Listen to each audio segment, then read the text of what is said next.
हरे कृष्णा।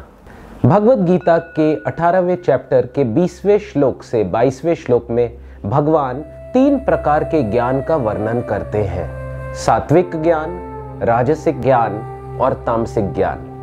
तो भगवत गीता के 18वें चैप्टर के 20वें श्लोक में सबसे पहले भगवान सात्विक ज्ञान के बारे में बताते हैं, जो आप ध्यान से सुनिए। भगवान कहते हैं, जिस ज्ञान से अनंत रूपों में भी विभक्त सारे जीवों में एक ही अविभक्त आध्यात्मिक प्रकृति देखी जाती है, उसे तुम सात्विक जानो। यानी आत्मा के लेवल पे जब आप दूसरों को देखते हैं तो वो सात्विक ज्ञान है। और भगवत गीता के 18वें चैप्टर के 21वें श्लोक में भगवान राजसी ज्ञान बोलते हैं। जिस ज्ञान से कोई मनुष्य विभिन्न शरीरों में भिन्न भिन्न प्रकार के जीव देखता है, उसे राजसी जाने।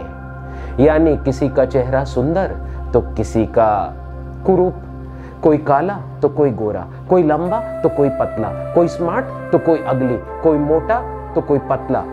यानी वो शरीर के लेवल पे देख रहा है, और ऐसा ज्ञान राजसी ज्ञान है। और भगवत गीता के 18वें चैप्टर के 22वें श्लोक में भगवान बोलते हैं कि एक तामसी ज्ञानी किस प्रकार से चलता है। और वह ज्ञान जिससे मनुष्य किसी एक प्रकार के कार्य को, जो अति तुच्छ है, सब कुछ मानकर सत्य को बिना जाने उसमें लिप्त रहता है, वो तामसी कहा जाता है।